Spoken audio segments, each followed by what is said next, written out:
So in this segment, we're going to be talking about irritation all round at the handling of the move against the Brexit protocol. So apparently, this was not the way things were meant to play out in terms of the strategy of the British government, and they're all blaming Liz Truss for it. I did speak previously about how Liz Truss has effectively gotten blamed for the fallout of this. So this article from the 17th of May, which is, honestly, I thought this is exactly how they wanted to play things out, and I'll talk about why at one point in the video, but this whole situation is just madness to me.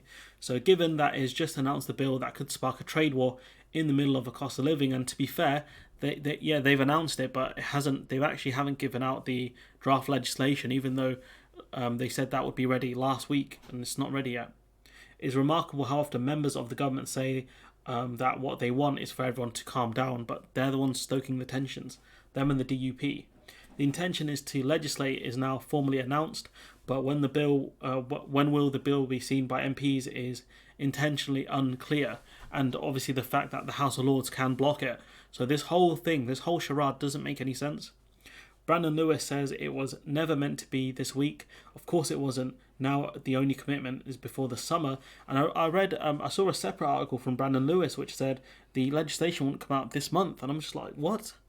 That's wild. So essentially before summer recess is the goal. What was it meant to happen like this? The original plan began with Conor Burns. So if I go through what I thought was going to happen, and then we'll go through what the government was actually planning. I thought this was the internal market bill all over again. So what they would do is they would put out this legislation, incredibly inflammatory, right? And then they would reel it back slowly, just like they did back then, in order to try and get a concession. But apparently it was meant to go in a completely different direction. So they wanted to inform Washington about what the situation was over here and all the problems around the protocol. Essentially, that was the plan, to tell the US, oh, look at all these problems we have, man, and we can't even function as a proper country right now because of the Northern Ireland Protocol. And Burns was tasked with softening up a skeptical White House that the protocol needed to change, because obviously the White House position is the Northern Ireland Protocol supports the Good Friday Agreement. That was the whole thing, right? But obviously, if they could change the US's opinion somehow, that gives the UK, kind of the backing, or at least the tolerance of the US, a completely different situation to what we have now, which is condemnation from like different congressmen, different senators, I think, and obviously the President of the United States of America. Armed with the hefty tomes of paperwork, I don't know if I covered that on Channel 4, we had like 700 pieces of paper, it was hilarious, from traders under the new system to demonstrate how bad the situation is. Obviously the system isn't new, it's been around for over a year. It might have been a reasonable diplomatic mission if the Times had not spiked the guns and leaked the plans for the bill that was announced by Liz Truss on Tuesday. Now, it's interesting because, right, they sent Conor Burns out. Conor Burns was meant to talk about the hardship, and so what he was doing, he was talking to the US about how difficult things were, and the US diplomats were blindsided by the leaks in the Times. And it's interesting who leaked the stuff in the Times. Obviously Liz Truss denies it, her top team denies it, but the question is, who leaked it then? It must have been her team, because there were specific briefings against Michael Gove and Rishi Sunak, who would be her leadership rivals. It just doesn't make sense otherwise. A day earlier in the US, papers were briefed on how hardline Truss was prepared to be, and how her cabinet colleagues and leadership rivals Sunak and Gove had gone soft. It was a leadership feather fluttering, one cabinet source said of Truss. So even the cabinet, people in the cabinet are saying this is clear leadership ambition from Liz Truss. So how do you think the Americans will see it? The Americans will see this as more internal Tory party rankling. They would never side with us. In fact, this gives us more reason to go against us, because this isn't about Northern Ireland, protecting Northern Ireland or the Good Friday Agreement. This is about someone who's desperate for power, which no one likes. Desperation for power. They can smell it on you. Desperation is a horrible smell, and it's all over Liz Truss. The leak of the plan sent shockwaves through European capitals, prompting threats to cancel the trade and cooperation deal, one of the three weapons available to either side in the trade deal. Truss hit back in a late-night briefing, saying solutions proposed by the EU would make the situation worse, which is one of the dumbest things I've ever read, especially because, from what I remember about the October proposals, would make certain things easier, but also called on the UK to set up more infrastructure to help with the checks. All of the above might suggest that a row had been choreographed, and this is my point, that this felt like it was all set up They brief the papers. That's what they did last time. I think keep briefing the papers, keep telling them, oh, we're going to do this thing unless the EU does X, for example. Boris Johnson has been happy to use memories of Brexit, of the Brexit fight, as a way to G up flagging backbench support, which is true. That's one of the things he did. The only difference is some of the backbenchers are uneasy about this because they see this as a clear violation of international law.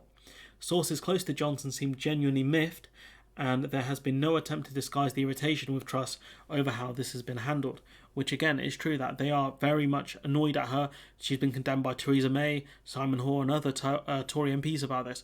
They've asked her, how doesn't this violate international law? Number 10 sources have openly briefed against Truss in lurid detail across the Sunday papers.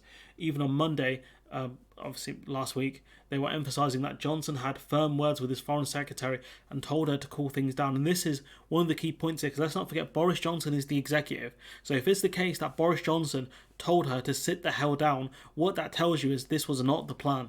This was not the plan at all. And this is basically, kind of damage Liz Truss a lot, I think, in my opinion, in a sense, because it's exposed her ugly leadership ambitions. But it does endear her to the ERG that she's showing she's the one willing to, fight the EU and even the US over this, whilst, even Boris Johnson won't do that. So now there was some need for damage control, perhaps because Johnson had hoped he could adopt a statesman-like persona and announce the bill with more sorrow than an anger tone. Essentially saying, oh, look, we've tried our best to implement the protocol, it's just causing too many problems. We have to do something. That's the kind of tone he wanted to take, but obviously Liz Truss has completely dismantled that. For the past few days, he's been playing the peacemaker. But of course, it's probably satisfying for Johnson to see his biggest rivals, Sunak and Truss, a little cowed through his foreign secretary has ultimately got what she wanted. And I don't know how much this will damage her stock. Because, she went from scrapping it to saying, oh, we're not going to scrap it, we're just going to reform it. I don't think this has damaged her that much in the domestic front. Internationally, I think it's damaged her a lot. I think internationally she looks very stupid. Most ministers are optimistic that there will be progress in talks, as are the Tory MPs who are wary of voting for a bill but believe it will never come to that. And obviously, chances are the UK may never use that bill or may cave in the end like they do on so many other things, like, for example, the windfall tax, which they look like they're going to cave on any day now, any week. Those with even medium-term memories will remember a similar tactic on the internal market bill to break international law in a limited and specific way. The bill was transparent negotiating tactic and was dropped as soon as it became expedient to do so. And I think that's what this new bill was meant to be. It's kind of like the internal market bill too. A key issue is that, the way they choreographed it was completely wrong. It made the UK overly aggressive and looked very stupid. On Monday, the DUP leader Donaldson stared down the tactic and said the announcement legislation was just words because, they've made Donaldson look like a mug so many times now. He's like, until you do something, I'm not going to believe you, which is true of any politician. Until they do something, don't believe them. The big, perhaps unintended consequence of the last week is that it seems to have turbocharged the DUP into going further on their anti-protocol tactics than before, warning they will not return to Stormont until this law is enacted. And I think they won't go back into Stormont until the legislation is actually used. It's one thing passing this into Parliament and getting it through Parliament. It's another thing using it. If this is all just words, no one knows quite how the real reaction will play out.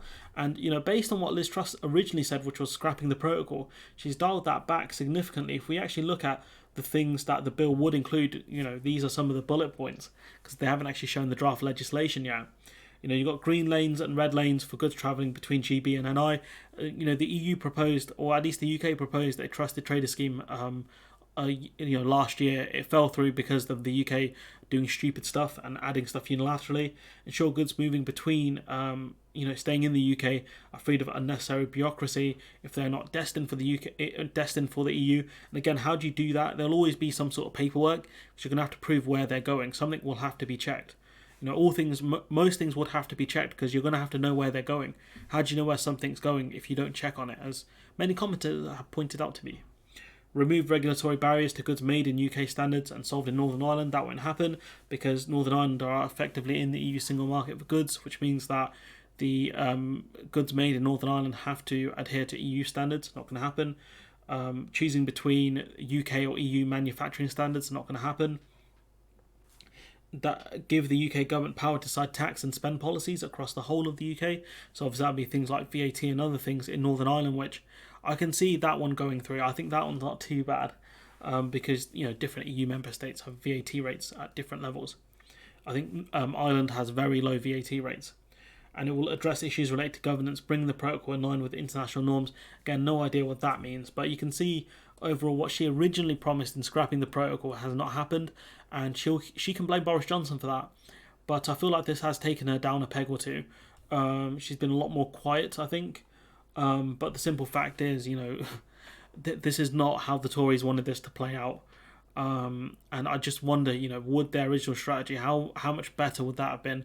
Which is essentially sending Conor Burns out to constantly talk about the protocol to people in America, talk about how problematic it is, etc., and the implementation, interpretation, all this nonsense, to soften the US before making this move to essentially kill the protocol. I do wonder how much more effective that would have been. And I do wonder what kind of the Foreign Office were thinking when they started briefing, not just against the protocol, but also against other cabinet ministers. That's just wild to me. Honestly, it's crazy. Anyways, I'm going to leave it there. Let me know what you think in the comments below. Like, comment, share, subscribe. Support the channel on Patreon if you can. And hopefully I'll see you in the next one.